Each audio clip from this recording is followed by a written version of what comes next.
মধ্যে অনেক সন্দেহ, মানুষের মধ্যে অনেক প্রশ্ন সামাজিক যোগাযোগ মাধ্যম থেকে বা অনেকে ব্যক্তিগতভাবেও প্রশ্ন করছেন এরকম যে তিনি আসলে বেঁচে আছেন তো নাকি আসলে তিনি মারা গেছেন, এরকম একটা সন্দেহেরও জায়গা তৈরি হয়েছে। আপনি আসলে এই প্রসঙ্গে কি বলবেন এবং এই মুহূর্তে মানে সন্দেহ ওঠাটা কি কেন উঠছে? রাজনীতিতেও এর একটা প্রভাব আছে কিনা যে তিনি বেঁচে আছেন, তিনি মারা গেছেন, এই যে কথাগুলো বারবার উঠছে? নিরুফা চৌধুরী মনি। ধন্যবাদ আপনাকে। যারা শুনছেন আমার শুভেচ্ছা অভিনন্দন, আমার সহ-আলোচককে শুভেচ্ছা। দেখেন, দেশনেত্রী বেগম খালেদা জিয়া একজন অত্যন্ত সৌভাগ্যবান মহিলা, যেমন ঠিক তেমনি আমি বলবো তো দুর্ভাগাও তেমন। ওনার জীবনটাই, উনি সারাটা জীবন উৎসর্গ করেছে গণতন্ত্রের জন্য, বিভিন্ন সময় আন্দোলন সংগ্রামে লিপ্ত থেকে। আন্দোলন করতে করতে একটা সময় আপসহীন নেত্রী হিসেবে উনি বিবেচিত হয়েছেন, গণতন্ত্রের নেত্রী হিসেবে উনি বিবেচিত হয়েছেন। আজকে যখন উনি জীবন মৃত্যুর সন্ধিক্ষণে, তখনও ওনাকে নিয়ে কতিপয় মহল কথা বলতে ছাড়ছেন না। আপনি বলেন, আপনি আর জায়গায় আপনার মা বাবা বা আমার মা বাবা বা আমার নেত্রী, আপনি একই তো জিনিস। আমরা কি চাই, শেষ পর্যন্ত বাঁচিয়ে রাখার জন্য আমরা চেষ্টা করি আমাদের বাবা মাদেরকে। তো উনিও ঠিক তেমনই, উনি শুধু আমার বা আপনার একার না, বা উনি সারা বাংলাদেশের অবিসংবাদিত নেতৃত্বে রূপান্তরিত হয়েছেন। প্রত্যেকটা মানুষ দোয়া করছে যে যে যার জায়গা থেকে, যে যার দল থেকে, সেই জায়গায় আপনি, আমি বলবো এইখানে আমরা অত্যন্ত সৌভাগ্যবান। কিন্তু যখন আবার রা- বাজে কথাটা উঠে যে উনি আছেন কি নাই, দেখেন, যদি না থাকেন, পৃথিবীতে কেউ চিরস্থায়ী হিসেবে থাকতে আসে নাই। ওনার যে বয়স হয়েছে, ওনার উপর যে অত্যাচার নিপীড়ন গিয়েছে, তাতে ওনার সমস্ত অর্গানগুলো অনেক অনেক অনেকের চেয়ে দুর্বল। হ্যাঁ, 110-20 বছরের মানুষও কিন্তু সঠিকভাবে থাকতে পারলে ভালো থাকেন। শুধু বেঁচেই থাকেন না, ভালো থাকেন, আমরা উন্নত দেশগুলোতে দেখি।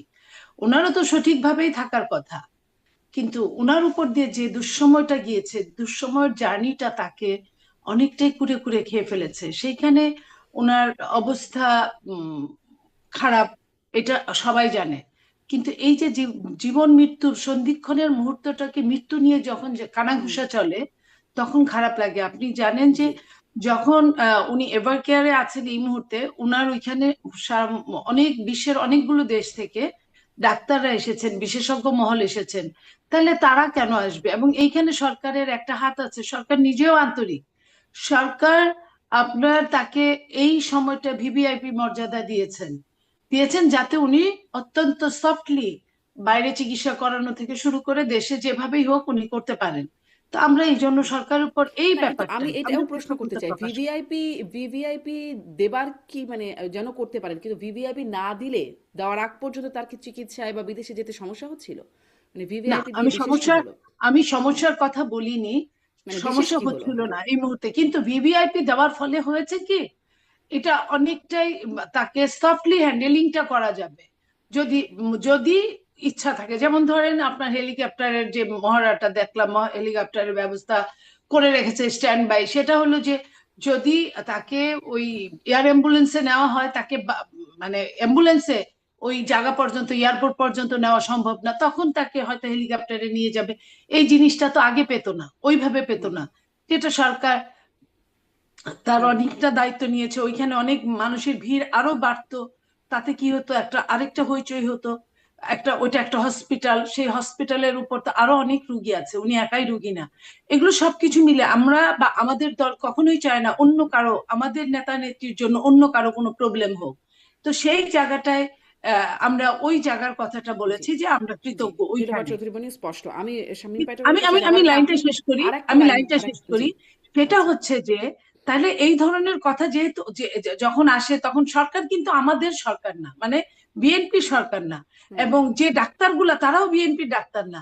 তাহলে এই কথাগুলা, এভার কেয়ারের ডাক্তার আছে, তাদের সঙ্গে অনেকের আত্মীয়তা আছে, তারা তো নর্মালি জানতে পারে, তাহলে এই ধরনের কথাটা কেন আসবে? হুম। জি, একদম স্পষ্ট। কিন্তু আপনার কাছে এটা একটু জানতে চাই নিরুফা চৌধুরী মনি যে মানে বেগম জিয়া এইরকম একটা অবস্থায় আছেন, জীবন মৃত্যুর সন্ধিক্ষণে বলা চলে, এবং তারেক রহমানও ফিরছেন না, ফিরতে পারছেন না। সেটি তিনি স্পষ্টও করছেন যে কেন ফিরতে পারছেন না সেটিও আবার বলতে পারছেন না। সম্ভব হলে এটা সম্পর্কে একটু পরে যদি সামারি থাকে শুনবো। কিন্তু মানে এই যে একটা অবস্থা, আপনাদের প্রধান দুই নেতারই এইরকম একটা অবস্থায় আছে, আপনাদের দল কি সংকটে? নীলোফার চৌধুরী, আপনার কাছ থেকে এটা ছোট্ট করে শুনে আমি জি শামীম জি, পাটোয়ারির কাছে আমি যেতে চাই। আবার আবার একটু বলেন। আমি জানতে চাইছিলাম যে আপনার দল কি কোনো সংকটে আছে, যে বেগম জিয়া যিনি প্রধান নেতা জীবন মৃত্যুর সন্ধিক্ষণে, তারেক রহমান শীর্ষ নেতা, তিনি দেশে ফিরছেন না, ফিরতে পারছেন না কোনো এক স্পর্শকাতর বিষয়ে, যেটির বিষয়ে তিনি বলতেও পারছেন না। মানে এটি হয়তো পরে আসবো যে আপনারা আর বিশেষ কিছু জানলেন কিনা, কিন্তু এই যে একটা পরিস্থিতি, এর কারণে কি আপনাদের আপনাদের দল সংকটে কোনো? দেখেন, এখানে বলার অপেক্ষা থাকে না, দল তো কিছুটা তো দলের উপর দিয়ে যাবে, সংকট বলেন বা যেটাই বলেন, আমি সত্যকে অস্বীকার ওইভাবে করব না। বিভিন্ন জনের বিভিন্ন রকম কোশ্চেন থাকতে পারে। আপনি যদি ধরেন যে সংকটে পড়েছে তাহলে পড়েছে, যদি আপনি না ধরেন আপনার মাইন্ডসেটের উপর ডিপেন্ড করবে। আপনি যদি মনে করেন যে না সংকটে পড়ে নাই, বিএনপিতে অন্যান্য অনেক নেতা আছে, তারা আপৎকালীন বিএনপির এমন হয়েছে এই 17 বছর 18 বছর বিএনপির অনেক নেতারাই কিন্তু চালিয়ে গেছে। ম্যাডাম যখন দেশের বাইরে হুম। অসুস্থ জনিত কারণে 3-4 মাস থেকেছেন, ম্যাডাম যখন 2 বছর জেলখানায় থেকেছেন, তখনও কিন্তু চালিয়ে নিয়ে গেছেন, এবং তখনও কিন্তু আমাদের অ্যাক্টিং চেয়ারম্যান উনি দেশের বাইরেই ছিলেন। তখন কিন্তু এই প্রশ্নগুলো উঠে নেয়। আজকে যখন এই প্রশ্ন উঠছে, যখন প্রশ্ন যে বা যারা তুলছেন তাদের উদ্দেশ্যে বলতে চাই, তারা সংকট সৃষ্টি করার চেষ্টা করছেন, সেই হিসেবে দল সংকটে আছেন। আবার মনে করেন যে যেভাবে 18-19 বছর চলে গিয়েছে সেইভাবে একইভাবে যদি চলে যায়, সেখানে আমি মনে করি না সংকটে আছে। তো নীলোফার এই চৌধুরী, এই আপনাকে জায়গাটাকে আপনার হিসাব করতে হবে যে হ্যাঁ, সামনে নির্বাচন আছে, নির্বাচনে আপনার কিভাবে নির্বাচনটা প্রতিফলিত হবে, বা যদি হয় নির্বাচন, নির্বাচন এটা ছাড়াও কিন্তু আরো সংকট কিন্তু বাংলাদেশের রাজনীতিতেই সংকট চলছে চলমান। এই কারণে যে ইতিমধ্যে রিট হয়েছে আপনার নির্বাচনকে কেন্দ্র করে, ইতিমধ্যে আপনার একটা দল এনসিপি তারা ঘোষণা দিয়েছে যে বলে না যে আকাশে বিদ্যুৎ চমকালো রাজা মৃত্যুবরণ করলো, বিদ্যুৎই রাজার মৃত্যুর কারণের মতো এনসিপি বলেছে দেশনেত্রী বেগম খালেদা জিয়া অসুস্থ, আপনারা বা হুম, তফসিল আরো 1 সপ্তাহ পিছিয়ে দেন। তো এই জিনিসগুলো তো আমরা চাইনি। এই জিনিসগুলো যে বা যারা যাদের জি। স্বার্থ নিয়ে কাহিনী, স্বার্থটাকে তারা ফুলফিল করার চেষ্টা করছে, সেই হিসেবে যদি মনে করেন যে দেশের এবং দেশের রাজনীতিক জায়গায় সংকট চলছে, তাহলে আমি বলবো যে এটা মাইন্ডসেটের জি, উপর ডিপেন্ড জি। করে। নীলোফার চৌধুরী, ধন্যবাদ আপনাকে। আমি শামীম পাটোয়ারি, আপনার কাছ থেকে একটু এই প্রসঙ্গটাতেই কথা বলি। বিএনপি চেয়ারপারসনের যে বর্তমান শারীরিক অবস্থা এবং যে বাস্তবতা, যেটি নিয়ে নীলোফার চৌধুরী মনিকেও জিজ্ঞাসা করছিলাম। বিএনপি কি কোনো সংকটে, মানে এবং এই অবস্থা বা মানে বিএনপির দলের ভেতরকার এই অবস্থার একটা বহিঃপ্রকাশ বা রাজনীতি কি একটা সংকটে এর কারণে? শুনতে কিন্তু পাচ্ছেন? অবশ্যই জি। একটা হুম, একটা সংকটে পড়বে তারা, কোন একটা দলের শীর্ষ নেতৃত্ব তাকে মানুষ দেখতে চাবে, নেতাকর্মী দেখতে চাবে, এবং যেখানে আওয়ামী লীগ নাই। যখন আওয়ামী লীগ ছিল তখন তার বিদেশে অবস্থানটা আন্ডারস্ট্যান্ডেবল ছিল। আওয়ামী লীগের পতনের পরেও ব্যাপারটা একই রকম রয়ে গেল। এটা একটু আমি মনে করি বেশ অনেকের মনে প্রশ্ন উদ্বেগ করেছে। বাট ওনার ওয়াইফ এসেছেন এবং পারিবারিক দায়িত্ব পালন করছেন, হয়তো বা দলীয় কোনো মেসেজও থাকতে পারে। তো সেদিক থেকে তো আমি মনে করি এইটা বড় সমস্যা না। প্রথম সমস্যা হচ্ছে বাংলাদেশ কোনো সুষ্ঠু নির্বাচনের দিকে যাচ্ছে না। যদি এই নির্বাচন কমিশন এইভাবে ইলেকশন করেও ফেলে, সেটি কোনো সুষ্ঠু নির্বাচন হবে না, কোনো সমাধানের নির্বাচন হবে না, কোনো সমঝোতার নির্বাচন হবে না। পলিটিক্যাল একটা সেটেলমেন্ট তো হতে হয় একটা নির্বাচনের আগে। সেটি একতরফা, বিতর্কিত, ডিফিকাল্ট একটা ভোট হবে, এবং রাজনৈতিক সংকটে নতুন সংকট অ্যাড করবে। এবং সেই সরকারটাও খুব সুমসৃণ পথে চলবে না, প্রতিনিয়ত হোঁচট খাবে, প্রতিনিয়ত বাধা হবে, আন্দোলন হবে, প্রেশারাইজ হবে, ইন্টারনালি দুর্বল হবে, ম্যান্ডেট ঘাটতি হবে। তো সেইটাখানেই আমি মনে করি যে মূল ব্যাপারটা ছিল যে সুষ্ঠু নির্বাচন, যেটা হয়নি।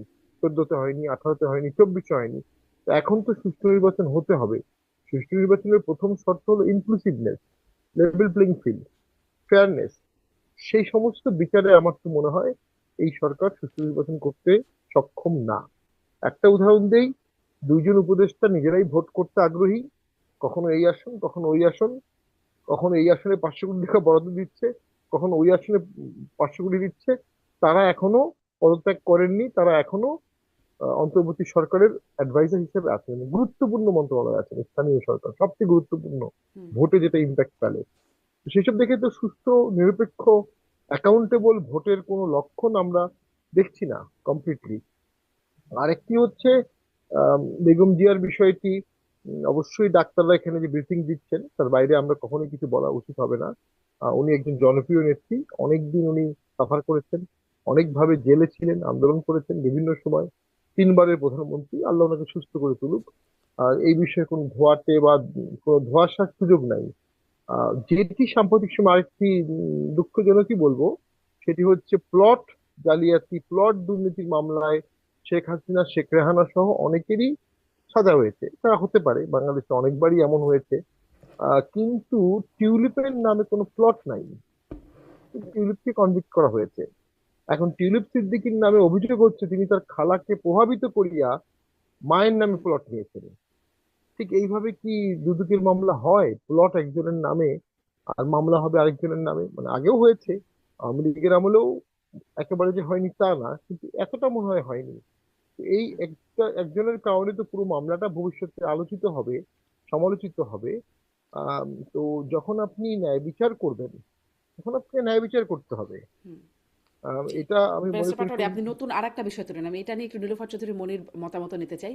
কিন্তু সুষ্ঠু নির্বাচন, আপনি আরো কয়েকটা বিষয়ে মানে প্রশ্ন তুলেছেন, সেগুলো নিয়েও শুনবো।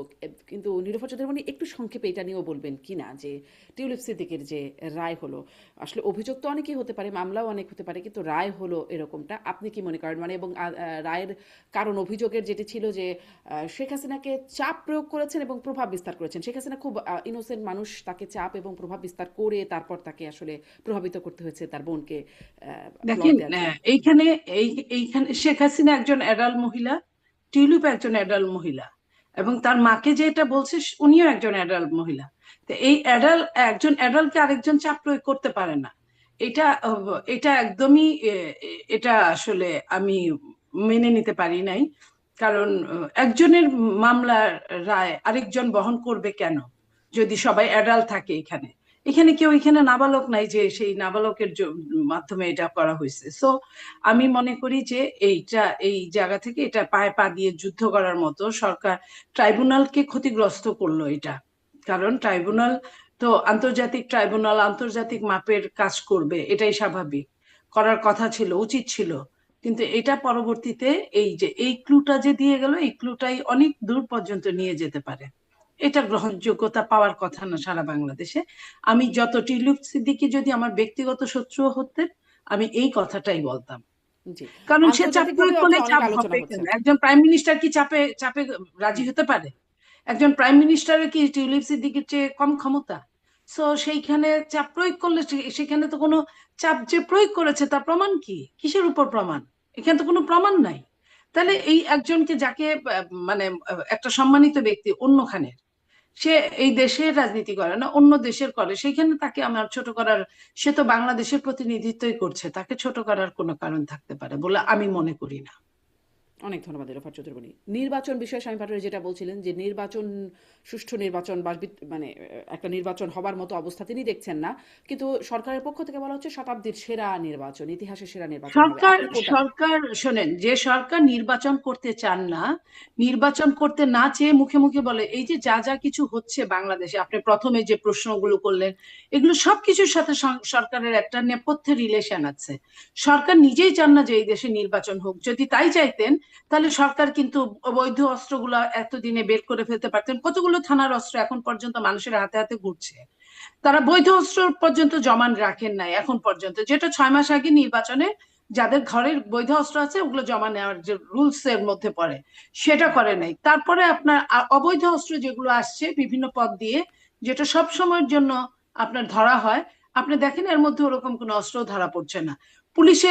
পুলিশ যে প্রশাসনের যে আইন শৃঙ্খলা রক্ষাকারী বাহিনী ছাড়া নির্বাচন অচল।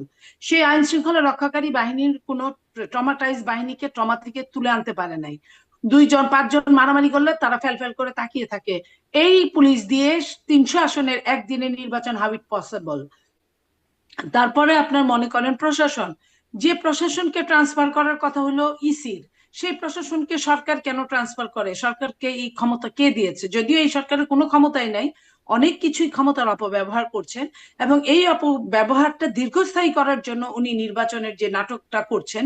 এবং যদি নির্বাচন হয় ওটাকে নির্বাচন বলা যাবে না, ওইখানে মাইট ইজ রাইটটাই বলবৎ হবে, যে যেখানে যার এলাকায় যে যেখানে ক্ষমতাশালী সে সেখানে ভোট বাক্সটা আপনার ছিনিয়ে নিবে, এটাই হবে যদি নিতে পারে।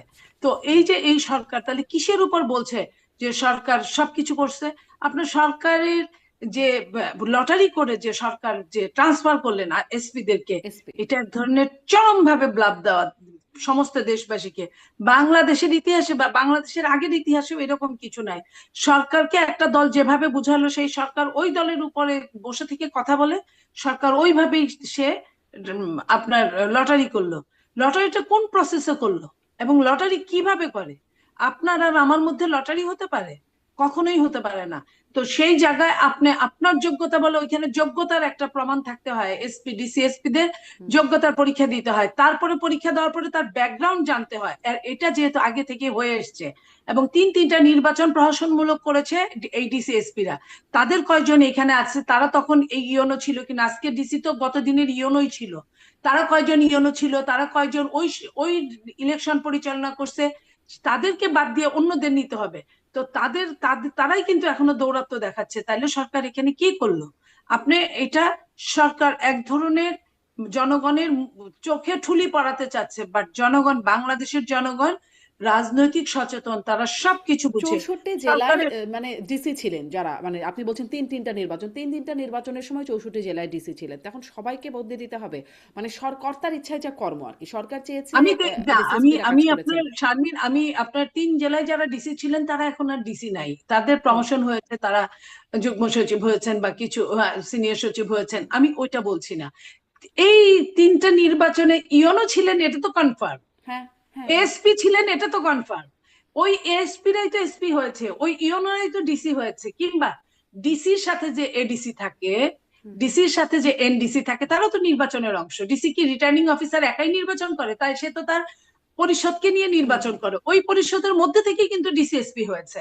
তাহলে ওই পরিষদের মধ্যে থেকে যদি ডিসিএসপি হয়, এবং আওয়ামী লীগের শাসনামলে 15.5 বছরে প্রায় 10,30,000 লোক চাকরি পেয়েছে, এই মানুষগুলোর মধ্যে আওয়ামী লীগ যেমন 2 বছর আগে থেকে 3 বছর আগে থেকে নির্বাচনের তারা কিন্তু মাঠ জরিপ করতো এই অফিসারদের, তাদের 14 গোষ্ঠীর খবর নিত যে কেউ বিএনপির আছে কিনা, জামাতের আছে কিনা বা অন্য কোনো দলের আছে কিনা। যদি না থাকে একদম পিওর হুম। ব্লাড দিয়ে আওয়ামী লীগ নির্বাচন পরিচালনা করিয়েছে।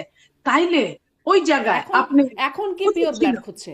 এখন কি হ্যাঁ, পিওর ব্লাড খুঁজছে? এখন কি পিওর ব্লাড খুঁজছে? মানে আওয়ামী লীগ বাদ, এখন ব্লাড খুঁজে খুঁজে এখন আওয়ামী লীগ সরকার বাদ দেওয়া যদি হচ্ছে। খুঁজে থাকে তাহলে জামাতের কিছু পিওর ব্লাড খুঁজতে পারে, বিএনপির এখানে কোনো অবস্থান নাই, আর জামাতের হুম, এত লোকও নাই যে এই জায়গায় আপনার বিট করবে। সো তাহলে জি, তাহলে কি হয়েছে? তাহলে আপনার ওই জামাতের সাথে আওয়ামী লীগের একটা আন্ডারস্ট্যান্ডিং আছে গোপনে, সেই আন্ডারস্ট্যান্ডিং এ যাহা জামাত তাহাই আওয়ামী লীগ এখন কাজ করছে। কারণ জামাত দেখেন সারা বাংলাদেশে আপনার এই 5ই আগস্টের পরে কয়টা মামলা করছে? জামাতের তো অনেক অত্যাচার হয়েছে জামাতের উপর, কিন্তু জামাত কাউকে মামলা করে নাই, বরং জামাত বিভিন্ন জেলায়, বিভিন্ন থানায়, বিভিন্ন ইউনিয়নে, বিভিন্ন উপজেলায় জামাত তাদেরকে শেল্টার দিয়েছে, বিভিন্ন ভাবে আর্থিক শেল্টার দিয়েছে, তাদেরকে খাবার খরচ দিয়েছে, আর আর তাদের আর বাড়িতে বাজার বিএনপির বিরুদ্ধে পাঠিয়েছে। অভিযোগ, বিএনপি হয়রানিমূলকভাবে মামলা করেছে। মির্জা ফখরুল ইসলাম আলমগীর অবশ্য বলেছিলেন যে হয়রানিমূলক মামলাগুলো তুলে নেবেন। নীলোফার না, চৌধুরানী, আপনাকে ওই প্রসঙ্গে হয়রানিমূলকের কথা বলবো না, তবে 5টা মামলা হইলে 2টা হয়রানি যে হয় না আমি তা বলবো না। 50 জন আসামি থাকলে 2জনকে যে ব্যক্তিগত শত্রু হিসেবে যোগ দেওয়া হয় না এটা আমি বলবো না, অবশ্যই হয়। হুম, কিন্তু বিএনপি যেটা করেছে, বিএনপি সত্যিকার অর্থে যারা যারা বিএনপি তো সাফার করেছে অনেক, 15.5 বছর সাফারে যারা যারা তাদের টর্চার করেছিল তাদের নাম দিয়েছে, তাদের নামের সঙ্গে শারমিন মনে জি, করেন আরো 5টা বাণিজ্য নাম করার জন্য কিছু বেশি নাম দিয়েছে। দিয়েছে। জি, অনেক আমি ধন্যবাদ বাণিজ্যের নীলোফার কথাও চৌধুরী। বলবো না, বাণিজ্যের কথা বলবে পুলিশ, পুলিশ এবং হ্যাঁ, ওইসব নেতারা যারা জি, করেছে, যদি করে জি, থাকে। জি, নীলোফার চৌধুরী, আপনাকে ধন্যবাদ। আপনার কাছে আবারও এই প্রসঙ্গে আসবো, কিন্তু আমি শামীম পাটোয়ারি আপনার কাছেও শুনি যে প্রশাসন এসপি নিয়োগ হলো লটারির মাধ্যমে, সে সিদ্ধান্ত দেখলাম আমরা। তারপরে ডিসি নিয়োগ, 50টি জেলায় ডিসি রদবদল হয়েছে, এবং যদি আর কোনো রদবদল না হয় তারাই সামনে নির্বাচন পরিচালনা করবেন, রিটার্নিং কর্মকর্তা দায়িত্ব থাকবেন। এবং আর একটা অভিযোগ আসলে রাতের ডিসি, 18তে যেমন রাতের ভোটের একটা অভিযোগ ছিল, এখন রাতের ডিসির অভিযোগ হচ্ছে। আচ্ছা, প্রশাসনের এই রদবদল নিয়োগ আপনি কিভাবে দেখছেন? সমস্যাজনক? এটি কোনো শঙ্কা তৈরি করবে, সমস্যা এটা তৈরি কোনো করবে? সমাধান করবে না আর কি। প্রথম কথা হচ্ছে যে প্রশাসনে তো 17 বছর বা 16 বছর ধরে আওয়ামী লীগের একটা সাজানো ছক ছিল। এটাকে পুরোপুরি রিমুভ করে দেওয়া সম্ভব না। তবে তারা সুষ্ঠু ভোট করতে পারবে, এই লোকগুলো বেছে বের করা খুব কঠিন কোনো কাজ না। সরকার যা চাবে প্রশাসন তাই করবে। সরকার যদি সুষ্ঠু ভোট চায়, প্রশাসন সুষ্ঠু ভোট করে দেবে। সরকার যদি পক্ষপাত দুষ্ট ভোট চায়, তাহলে প্রশাসন কিছুটা পক্ষপাত দুষ্ট ভোট করে দেবে। আর প্রশাসনের একটা লং ক্যারেক্টার আছে, তারা সব সময় যে ভোটে দেখে যে জয়লাভ করবে তাকে সহযোগিতা করে। এর আগের 12টা ভোটে তাই হয়েছে। শেষের দিকে গিয়ে প্রশাসন সামনে যে সরকার হবে তার দিকে ঝুঁকে পড়ে, তার কনভার্সনের জন্য, তার ট্রানজিশনের জন্য, তার নিরাপত্তা পোস্টিং সবকিছু মিলায় তার জন্য। তো সেটা তো আছেই। তবে আমি মনে করি এই লটারিটা করার আগে যে প্যানেলটা করা হয়েছে, সেই প্যানেলটাই তো হয়তো, বা আমি জানি না কিভাবে করেছে, প্যানেলটার মধ্যেই তো দলীয় আছে। এবং উপদেষ্টা মাহফুজ সাহেব ক্যাটাগরিক্যালি বলেছেন যে আমি যখন বদলি করেছি, নিয়োগ করেছি, লিস্ট দিয়েছে জামাত, লিস্ট দিয়েছে বিএনপি। আমি জানি লিস্ট এনসিপিও দিয়েছে। তাহলে এনসিপি, জামাত, বিএনপি সরকার বর্তমানে আছে। বাকিরা তাহলে ভোট করবে কিভাবে? বাকিরা নিরপেক্ষতা পাবে কিভাবে? তো সেখানে আমি মনে করি এই দৌড়ে কিন্তু জামাত এগিয়ে আছে। হুম। জামাত খুব দ্রুত প্রশাসনে তার লোকজনকে ঢুকাতে পেরেছে, এবং অনেকেই বিএনপিও ঢুকিয়েছে, যারা দেখা গেছে পরে জামাত। তো এটা আসলে ভোটে ম্যাসিভ ইম্প্যাক্ট ফেলতে পারে। ভোটে প্রশাসনের ইঙ্গিত অসংখ্যভাবে কাজ করে। আমি যখন প্রথম ভোটে আসলাম, ভ্যানে করে আমার ভোটার আসছিল, এক ম্যাজিস্ট্রেট গিয়ে ওই ভ্যানের টায়ার ফুটো করে দিল, যে ভ্যানে করে ভোটার আনা যাবে না। প্রচারণার সময় আমি এক জায়গায় খেতে বসছিলাম, তো সেখানে যারা খাচ্ছিল খাবারের হাড়ি নিয়ে চলে গেছে। এগুলো ভোটারদের মধ্যে নেগেটিভ মেসেজিং হয় যে প্রশাসন কোন দিকে। আম, সেটার উপর অনেক কিছু নির্ভর করে। 20% ভোট প্রশাসন নিয়ন্ত্রণ করে, এটা হলো বাস্তবতা। তো সেই জন্যই যখন একটা অল ইনক্লুসিভ ভোট হয়, তখন এগুলো ছিঁড়ে যায়, তখন এই কাঠামোটা কাজ করে না। মোটামুটি অল ইনক্লুসিভ ভোট হলে, যদিও 18 সালে এটা হয়নি। তো আর যদি একতরফা ভোট হয়, বড় একটি অংশ বাদ থাকে, তখন এই জিনিসগুলো প্রশাসনিক ভাবেই নিয়ন্ত্রণ করা হয়। অসংখ্য ভোটে ভোট বাড়ানো হয়েছে। যতগুলো বিতর্কিত ভোট বাংলাদেশে হয়েছে, সবগুলোতেই প্রশাসন দিয়ে ভোট বাড়ানো হয়েছে। তো এবারও যদি এভাবেই ভোট হয়, প্রশাসন দিয়ে ভোট বাড়ানোর একটা অভিযোগ আমরা পাচ্ছি। তবে তফসিল হবে কিনা, আমি আজকে ঢাকা শহরে যেহেতু আমি প্রচুর ঘোরাঘুরি করি, রিক্সায় উঠতে রিক্সা জিজ্ঞেস করতেছে হুম। তার ভোট হবে কি। সবাই 50% লোক মনে করে ভোট হবে না। তো যে ভোটটা 50% লোক মনে করে হবে না এই সময়ে, সেই ভোটটা কিভাবে হবে, কতটুকু হবে, কিভাবে কার্যকর হবে? তবে সরকার অনেক সাহসী কাজ করেছে। সরকার সেনা সদস্যদের, হাই অফিসিয়ালদের ট্রাইব্যুনালে নিয়ে এসেছে, আওয়ামী লীগ ব্যান করেছে, আওয়ামী লীগের বিরুদ্ধে রায় করিয়েছে। সরকার ভারতের বিরুদ্ধে কমিশন রিপোর্ট গ্রহণ করেছে, পিলখানা নিয়ে গুম কমিশন রিপোর্ট করেছে।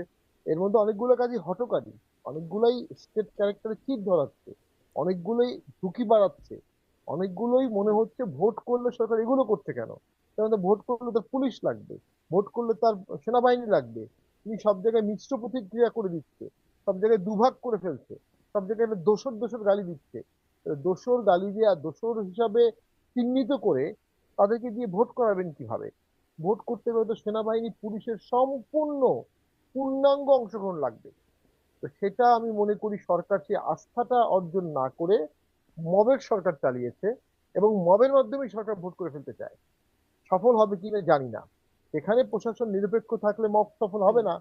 এখন প্রশাসন নিরপেক্ষ থাকতে পারবে কিনা, থাকবে কিনা, এইটা হলো বড় প্রশ্ন।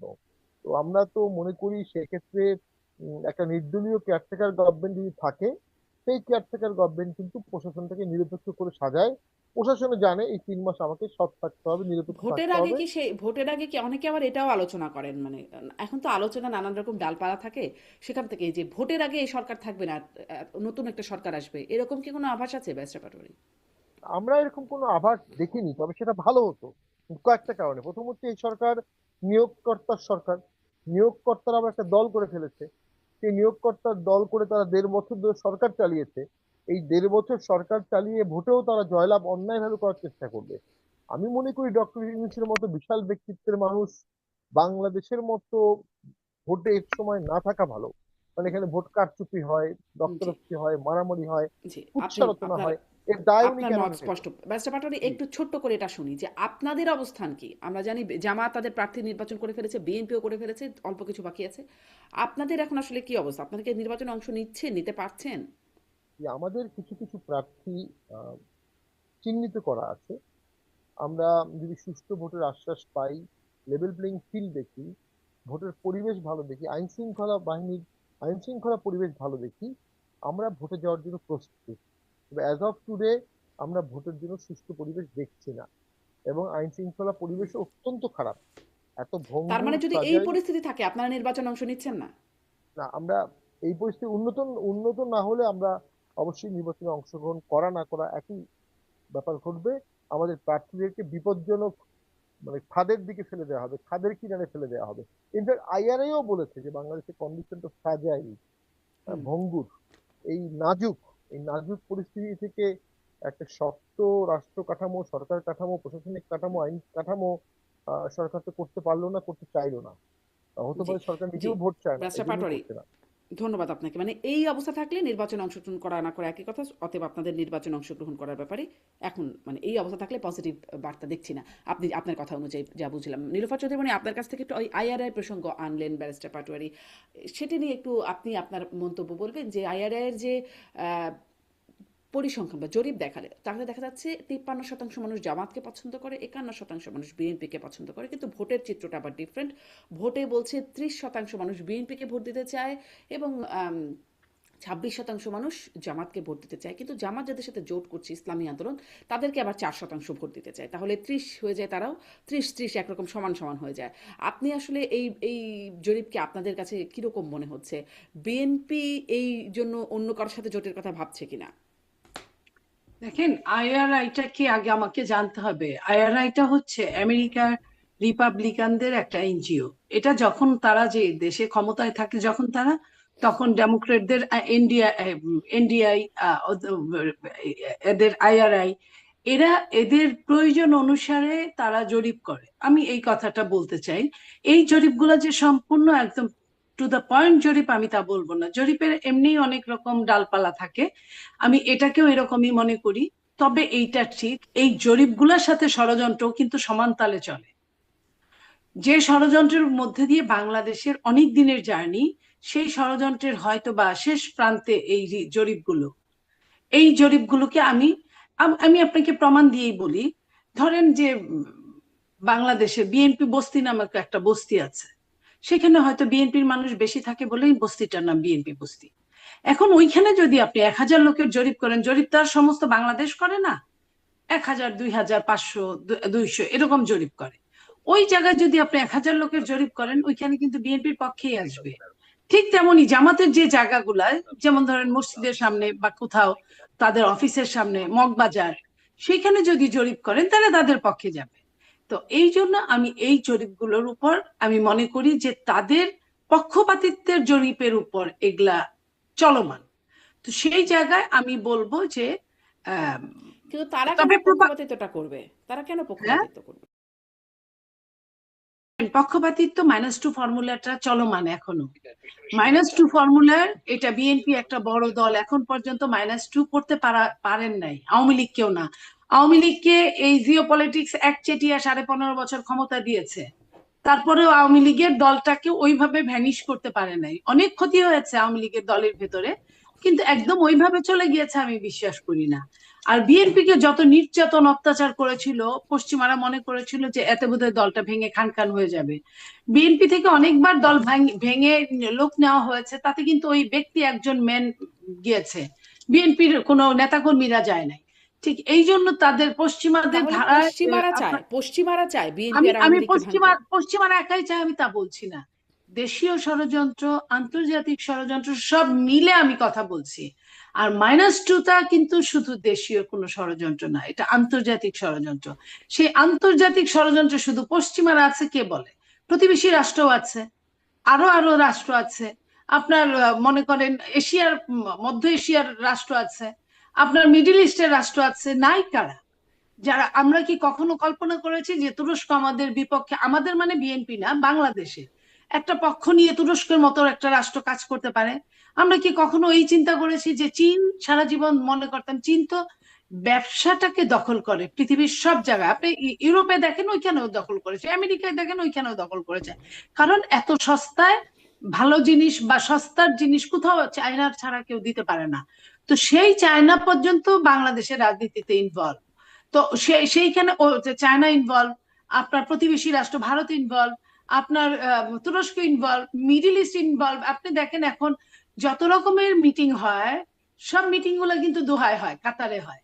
এটা কিন্তু আমরা আগে দেখিনি, আমাদের আরো 10 বছর আগে, 5 বছর আগে আমরা কিন্তু এটা দেখিনি। এই দেখেছি সৌদি আরব হচ্ছে, গাজা ফিলিস্তিন নিয়ে যে মিটিং হুম। গুলো হয় সৌদি আরব হয় এখন পর্যন্ত। তো বাংলাদেশ নিয়ে যে এই যে মিটিং গুলো হচ্ছে, কিংবা বার্মা নিয়ে মিটিং হচ্ছে, কিংবা আপনার পাশের দেশ ইন্ডিয়া নিয়ে মিটিং হচ্ছে, সেগুলো কিন্তু এখন স্থান বদলিয়েছে, কিন্তু মানুষ কিন্তু একই আছে। তো আর বিশ্বের মুরব্বীরা তো এইসব করেই তাদের কিন্তু চলে। কিন্তু পাশাপাশি এতগুলো দেশ, যুক্তরাষ্ট্র থেকে শুরু করে পশ্চিমা থেকে শুরু করে এতগুলো দেশ কেন আসলে বাংলাদেশের প্রধান দুই দল বা এটাই আমি প্রধান দুই বলতে দলের চাচ্ছিলাম, নেতাদেরকে ম্যানেজ করতে চায়? বাংলাদেশ হচ্ছে গরিবের সুন্দরী কন্যা।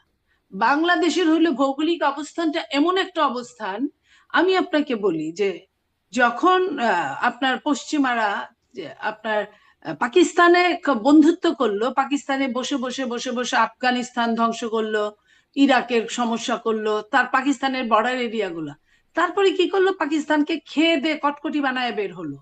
ঠিক তেমনি ইরাকের একটা সময় সাদ্দামের সঙ্গে খুব ভালো সম্পর্ক ছিল, সাদ্দামকে দিয়ে এটা সেটা অন্যান্য আপনার মিডল ইস্টে সমস্যা সৃষ্টি করলো, করে সাদ্দামকে কুইট করে বের হলো।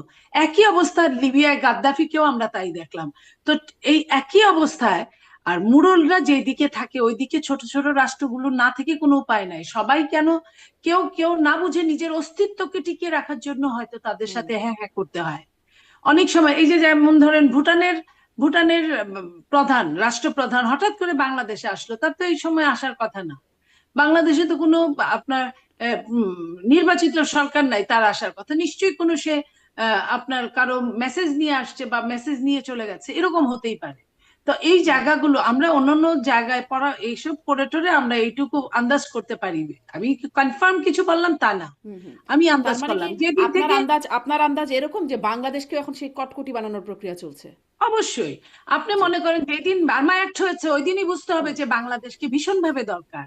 যদি তাই না হয়, আবার আপনি ধরেন নর্থ বেঙ্গলে আপনার হুম। অনেকটুকু কিন্তু অনেক কিলোমিটার পাশের দেশ কিন্তু চলে এসেছে, অথচ এগুলা নিয়ে কোনো রিপোর্ট হয় না, কিছুই হয় না। তা আমাদের তো এমনি 56,800 বর্গ মাইল একটা জায়গা, হুম। সেটাও অনেক দখল হয়ে গেছে, 56,000 আছে কিনা সন্দেহ আছে। তার মধ্যে থেকে যদি আপনার 100 কিলো, 70 কিলো, 60 কিলো যদি বর্গ কিলো মাইল দখল দখল হয়ে যায়, তাহলে তো এটা এটা মরার উপর খাড়ার ঘা ছাড়া আর জি, কিছুই না। নিরুপা চৌধুরী মনি, তাহলে অনেক এখন ধন্যবাদ কি আপনাকে। হচ্ছে, আমি এটা আমাদের হ্যাঁ, একটা ব্যাপার। অনেক ধন্যবাদ ব্যারিস্টার পাটোয়ারি। আপনার কাছেও আসলে কি আপনিও কি মনে করছেন কিনা যে বাংলাদেশকে এখন সেই কটকটি বানানোর প্রক্রিয়া চলছে, নিরুপা চৌধুরী মনি যেরকমটি বলছেন? আপনি মানে -2 নিয়ে যে আলোচনা সেটি আবারও মানে সেটাই দিকেই করলেন নিলুফার চৌধুরী মনি। এখন আবার আলোচনা -4, সেগুলো কি পর্যায়ে চলমান? অভ্যন্তরীণ কেমন? ভূ রাজনৈতিক বা আন্তর্জাতিকভাবে আসলে কিভাবে এই -2 বা -4 প্রক্রিয়া চলছে বা আদৌ চলছে কিনা? না, আসলে আমরা যখন নিজেরা কথা বলে সমাধান করতে পারি না বা যৌক্তিক জিনিসটাকে যৌক্তিকভাবে সমাধান করি না, এটা আওয়ামী লীগ বিএনপি বা চারটা দল মিলেই করেছে, 2006-এও হয়েছে, 2014-তেও একই হয়েছে, 2024-এও হয়েছে, এখনো তাই হলো। তো এতবার যখন আমরা নিজেরা এক হতে পারি না, দেশের স্বার্থে ঐক্যমত সৃষ্টি করতে পারি না, তখন স্বাভাবিকভাবেই এখানে অনেকেই নাক গলানোর সুযোগ পায়। এবং বাংলাদেশে হাই কমিশনার অ্যাম্বাসেডররা যে পরিমাণ ইন্টারনাল ম্যাটার্সে আমরা অ্যালাউ করি, এটা পৃথিবীর আর কোনো দেশে মনে হয় কেউ করে না।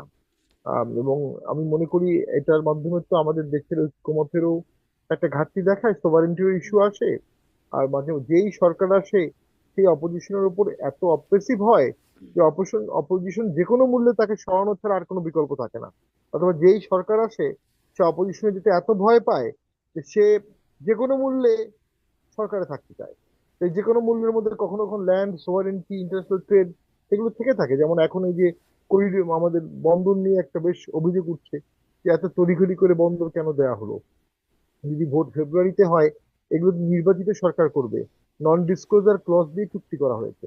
তো সেগুলোর মধ্যেও তো অনেক প্রশ্ন থাকে, মানে এটা আলোচনাও হয়নি, সবার সামনে ওপেন করা হয়নি, ডিসকাশন হয়নি, যে লম্বা প্রসেসে করার কথা শর্টকাট করে ফেলেছে। এর মাধ্যমে সরকার কিন্তু ওই যে একটা আনুগত্য দেখানোর কৌশল আছে। বর্তমান সরকার করিডোর দিতে চেয়েছিল, আমাদের ভুলে গেলে হবে না। তো বর্তমান সরকার করিডোর দিতে পারে, আবার বলা যায় না যে করিডোর দিলে আমরা ফর্মালি যুদ্ধে পার্ট হয়ে যাব। বার্মার যুদ্ধ, যেটা আমাদের যুদ্ধ না, বার্মার যুদ্ধে আমাদের পার্ট হওয়ার কিছু নাই।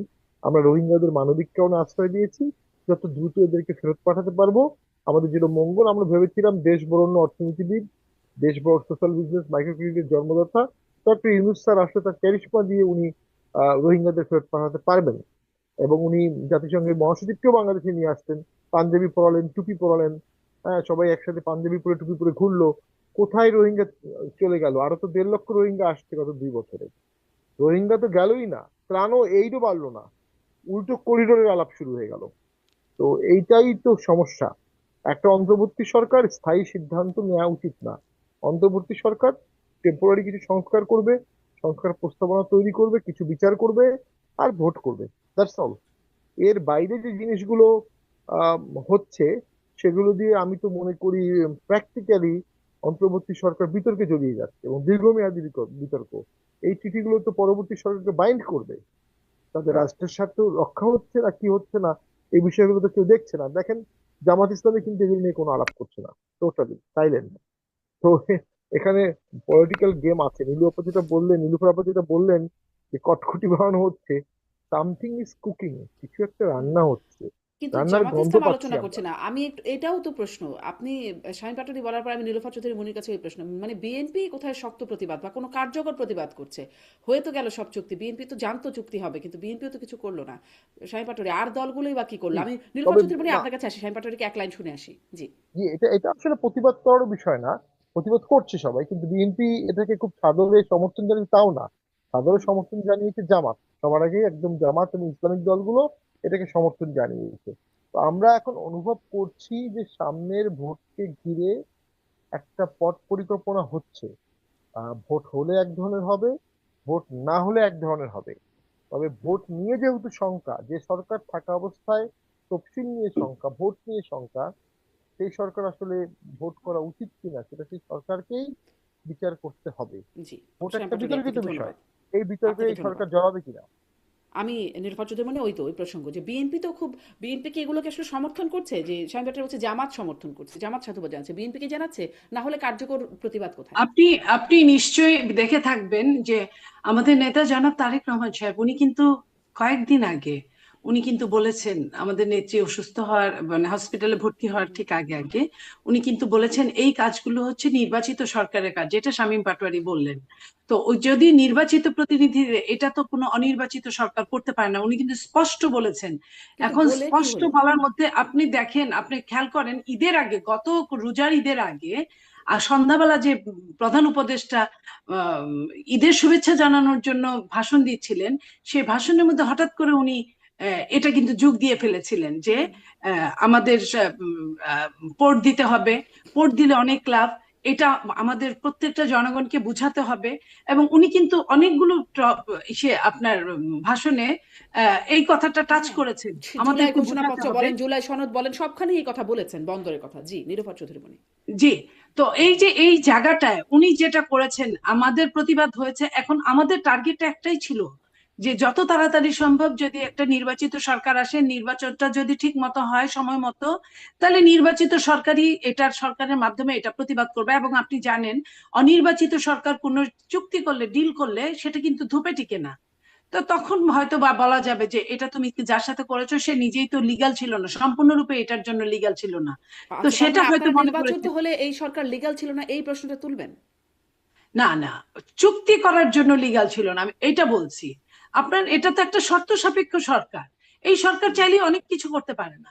এই সরকার হচ্ছে আপদকালীন সরকার।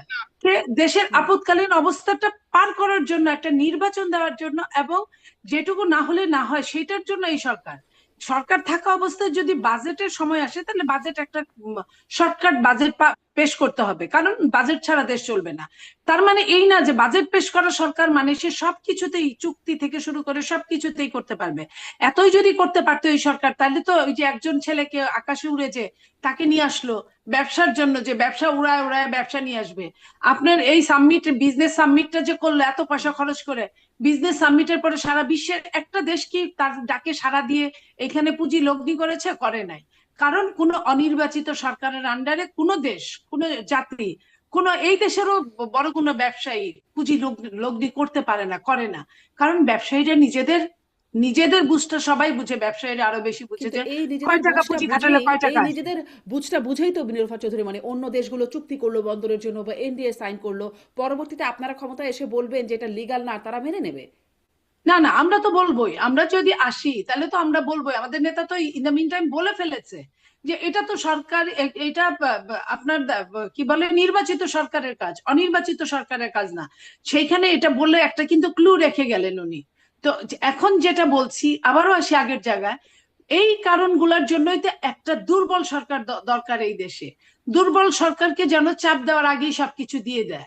আপনার সবল আগের, যেমন ধরেন নির্বাচন নিশিরাতে হয়েছে, আপনার আমি দামি নির্বাচন হয়েছে, বিনা ভোটের নির্বাচন হয়েছে, ওই সরকার কি বলেছিল ইন্ডিয়াকে গিয়া, ভারতকে গিয়ে বলেছিল, ভারত সরকারকে যে ভারতকে যা দিয়েছে আজীবন মনে রাখবে। ভারতের সঙ্গে বাংলাদেশের সম্পর্কে কি স্বামী স্ত্রীর সম্পর্ক। সেই দিনও কিন্তু সঠিকভাবে ভোট হলে কিন্তু এই সরকার বলতো না, যেটা শহীদ প্রেসিডেন্ট জিয়া রহমান বলছিলেন যে বিদেশে আমাদের বন্ধু আছে কিন্তু প্রভু নাই। তো এই যে এই জিনিসগুলো পরবর্তীতে পরবর্তীতে ফ্যাসিস্টের পররাষ্ট্রমন্ত্রী কি বলেছে, আমাদের সঙ্গে সম্পর্ক স্বামী স্ত্রীর সম্পর্ক, কখনো এটা বলতে পারে? পারে না। কিন্তু এটা বুঝতে হবে যে দুর্বলতাটা কতটুকু সরকার। আবার ওই দুর্বল সরকার, আমি সরকার কিন্তু এটাও বলেছে, আমি তার পক্ষেও বলবো, এটাও বলেছে যে আমি যদি সেন্ট মার্টিনে রাজি হতাম আমি আরেকবার থাকতাম। তার কথাটার যৌক্তিক আমি জায়গাটা উপস্থাপন করি। সেটা হলো যে বিদেশিরা যারা বাংলাদেশ নিয়ে খেলাধুলা করছে, তাদের কিন্তু বাংলাদেশে কে থাকলো, শামীম পাটোয়ারি থাকলো না নীলুফার চৌধুরী মনি থাকলো না শারমিন থাকলো, ওই নিয়ে তাদের মাথা ব্যথা নাই। তাদের মাথা ব্যথা তাদের কতটুকু লাভ হলো, সেই লাভ নিয়ে তাদের মাথা ব্যথায়। যেটা ফ্যাসিস্ট সরকার বলছে 15.5 বছর যদি ফ্যাসিস্টকে তারা গলদঘরণ করতে পারে, তাহলে কেন পরের বার কেন করলো না? এই কারণে হয়তো বা তাদের ভাগে যুগে মিলে নাই, এই কারণে হতে পারে। তো এই যে এই জায়গাটায় আমি বলবো যে যারা এই মুহূর্তের গিনিপিগ, বিশ্বের সবচেয়ে ন্যারো মাইন্ডের গিনিপিগ, তারা তো চাহিবা মাত্র যে টাকায় লেখা থাকে না বাঘকে দিতে বাধ্য থাকিবে, তারা কিন্তু চাহিবা মাত্র বাংলাদেশকে দিতে বাধ্য থাকিবে। ওই মুসলেকা দিয়েই কিন্তু তারা আসছে। নইলে আপনি দেখেন একটা সরকারে 18-20 জন যদি বিদেশি নাগরিক হয়, তাহলে সেই সরকারটা চলে কিভাবে? সেই সরকারটা দেশের স্বার্থ কি নিয়ে চিন্তা করবে? আপনার এরকম একটা মানে মনে করেন যে সমালোচিত সংস্কারকে দেওয়ার পরে এক ধরনের সংস্কারের সিগনেচার হলো, আরেক ধরনের সংস্কার ঘোষিত হলো, এবং গণভোটের জন্য যেই 4টা প্রশ্ন রাখা হয়েছে, সেই 4টা প্রশ্নের একসঙ্গে হ্যাঁ অথবা না দেওয়া কারোর দ্বারাই সম্ভব না। সেইখানে এরকম কাজগুলো করা হলো যে তাকে চার্জ করা তো দূরের কথা, বরং তাকে প্রমোশন দিয়ে অ্যাডভাইজার বানানো হলো। এই যে দেশটা, তাহলে কিসের উপরে এই দেশটা চলছে? এই জায়গাটায় আমরা কেউ আসতে পারি না। আমরা এই রাজনৈতিক দলগুলো নিজেরা মারামারি কাটাকাটি করি, আমি আমি যাব না, ওকেও যাইতে দিব না, আমি খাবো না, ওকেও খাইতে দিব না, যে কোনো মূল্যে ওকে প্রতিহত করব। হুম। এইসব করে করে জি কি হচ্ছে, দেশটাই জি অন্যখানে চলে যাচ্ছে। নীলোফার চৌধুরী, মানে গণভোটের প্রশ্ন যেহেতু আনলেন, এক লাইনে আসলে জানতে চাই, আপনি আসলে গণভোটে আপনাদের অনেক নেতাদেরই আমি এই প্রশ্নটা করেছি এবং তারাও তাদের মতামত দিয়েছেন, একদম হ্যাঁ নাতেই মতামত দিয়েছেন। আপনার কাছেও জানতে চাই, আপনি কি এই গণভোটে হ্যাঁ ভোট দিবেন নাকি না ভোট দিবেন নাকি ভোট দিবেন না? আপনি কি করবেন গণভোটে? আমি এক কথায় যদি আপনি আমাকে জিজ্ঞেস করেন, গণভোটটা হ্যাঁ বা না দেওয়ার মতো অবস্থায় নাই। আপনি ধরেন একটা টেবিলে আপনি খাওয়া রাখছেন, গরুর গোস্তও রাখছেন, আপনি শুকরের গোস্তও রাখছেন। আপনি যদি হিন্দুকে বলেন যে তুমি পুরা টেবিল খাবা, হিন্দুর দ্বারাও সম্ভব না, সে গরু খায় না, গরু যেখানে থাকে সেখানে বসেও না। আপনি যদি মুসলিমকে বলেন তুমি খাবা পুরাটা, সেও খাবে না, কারণ শুকর যেখানে থাকে সেখানে সে বসে না। তাহলে আপনি মনে করেন সেখানে একবার আপনার হ্যাঁ অথবা না বলার কোনো অপশন আছে কিনা। জি, আরেকটা জিনিস, আপনি জামাত আমাকে, তো বলছে আছে, এনসিপি তে বলছে আছে। এনসিপি বলতে পারে, এনসিপি তো রাজনীতি রাজনীতি করার জন্য, যেমন আমি আমি হুম আমার প্রাতিষ্ঠানিক একটা রাজনীতির ইতিহাস আছে, বা আমাদের মতো আমি ছাত্র দল করেছি, মহিলা দল করেছি, বিএনপি হুম করেছি, হুম বিএনপি করছি।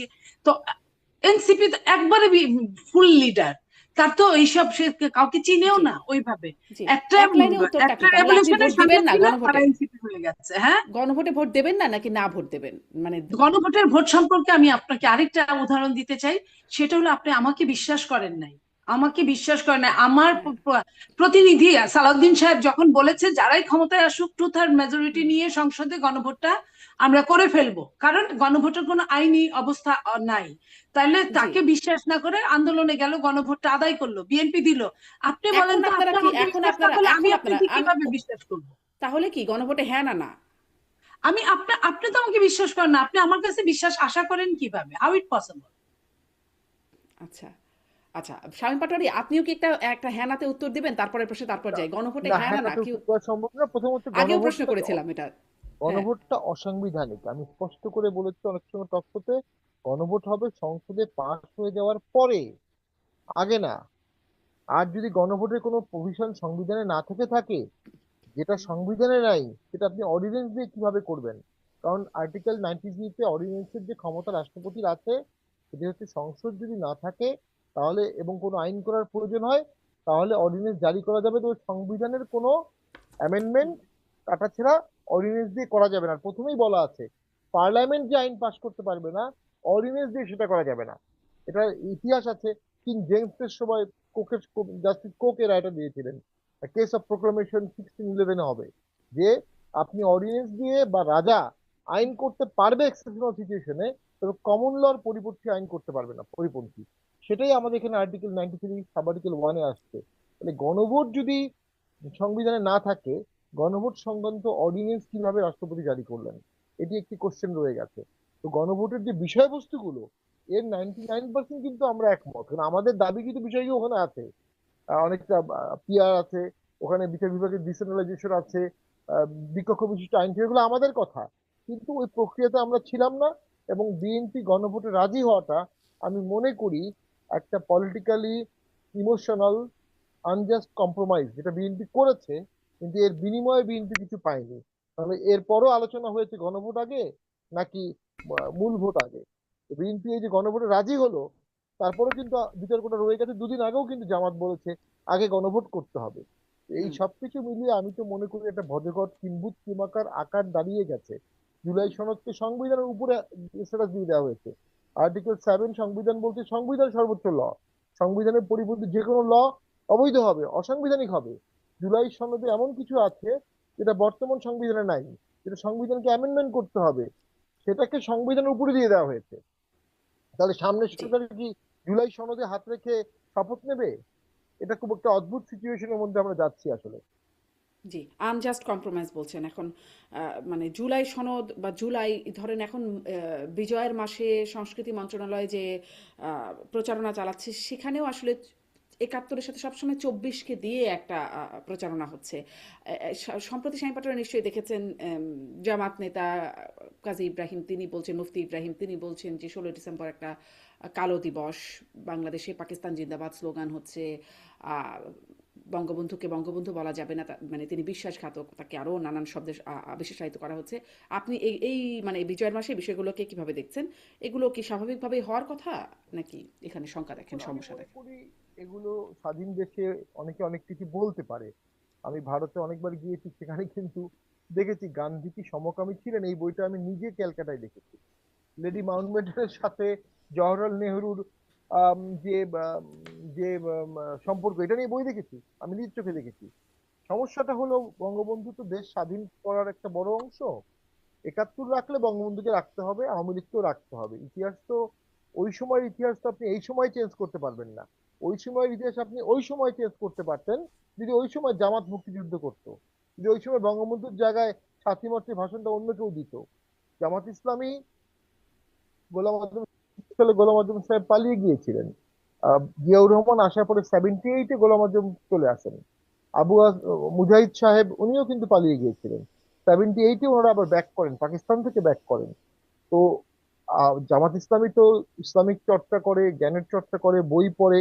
প্রচুর বক্তা তাদের নামে বেনামে জামাতে আছে। বাজার আমরা যেসব বক্তা দেখি তাদের অনেকেই জামাতের সাথে হুম। সম্পর্কযুক্ত। আর তাদের মধ্যে ফেমাস বক্তা আছে, আজারি সাহেব আছেন, সাইদি সাহেব ছিলেন খুবই জনপ্রিয়। সমস্ত বক্তারা মিলে কি একটা সাথী মতের বক্তব্য দিতে পারবে? পেরেছে? এই যে এত বড় আন্দোলন হলো 24 সালে, একটা 7ই মার্চের বক্তব্য আছে, একটা 26শে মার্চের ঘোষণা আছে, একটা 17ই এপ্রিলের সরকার আছে, একটা মুক্তিযুদ্ধ আছে, আর্মস যুদ্ধ। এই ছবিগুলো দেখবেন, মুক্তিযুদ্ধে লিখে বাঙালিগুলো হার ছাড়া কিছু নাই। একটা হুম। গাদা বন্দুক দিয়ে পাকিস্তানের বিরুদ্ধে যুদ্ধ করেছে, 93,000 পাকিস্তানি সোলজার সারেন্ডার করেছে, শহীদ হয়েছে। 30 লক্ষ নিয়ে আপনি ডিবেট করতে পারেন একাডেমিক্যালি, 30 একটা সংখ্যা আছে, 14 লক্ষ একটা সংখ্যা আছে, 9 লক্ষ একটা সংখ্যা আছে। বিবিসি মাঝখানে বলেছিল জুলাই আগস্টে অ্যাটলিস্ট হলো 12 লাখের তো একটা পরীক্ষিত আছে। হ্যাঁ, আমি এটা এটা একটা কথা বলবো, আওয়ামী লীগের উচিত ছিল মুক্তিযুদ্ধ এবং শহীদদের সংখ্যা 72-73 সালে গেজেট করে সুন্দর করে প্রকাশিত করা। এটা কেন করা হয় নাই, এটা নিয়ে আমি কনফিউশন, এটা আমার একটা দুঃখবোধ। হুম, তবে এই জুলাই আন্দোলনেও তো সংখ্যা নিয়ে তারতম্য আছে, কখনো 1400, কখনো 2000, কখনো 1400-র হুম, মধ্যে বলা হয় যে আওয়ামী লীগও আছে, আবার 2000-এর মধ্যে অনেকে বলে আওয়ামী লীগও আছে। তো এটা তো কখনো অ্যাকুরেটলি কখনো হবে না। জি 24 আমাদের জি আভ্যন্তরীণ একটি আন্দোলন, 71 জি আমাদের জন্ম, সার্বভৌম দেশ হিসাবে আমরা জন্মগ্রহণ করলাম। জি, ব্যারিস্টার 71 না পাটোয়ারি, থাকলে বিএনপি স্পষ্ট। থাকবে না, আওয়ামী লীগ থাকবে না, জি, এটা বিএনপিকে বুঝতে আহ, হবে। 2000 আছে, 1400 আছে, 800 আছে, নানান রকম সংখ্যা আছে 24-এর ক্ষেত্রেই। নিরূপা চৌধুরী, আপনারা আসলে এই যে এখন যে ডিবেটগুলো উঠছে সংখ্যা, আহ, দিবস, স্লোগান ইত্যাদি নিয়ে, আপনি আসলে এই বিষয়ে আপনার যদি ছোট্ট একটা মন্তব্য করেন। আমি আমি খুব সহজ সরল উক্তি করি। আমি 71 হচ্ছে আমার অস্তিত্ব। আমি আমার কথাটা বলছি।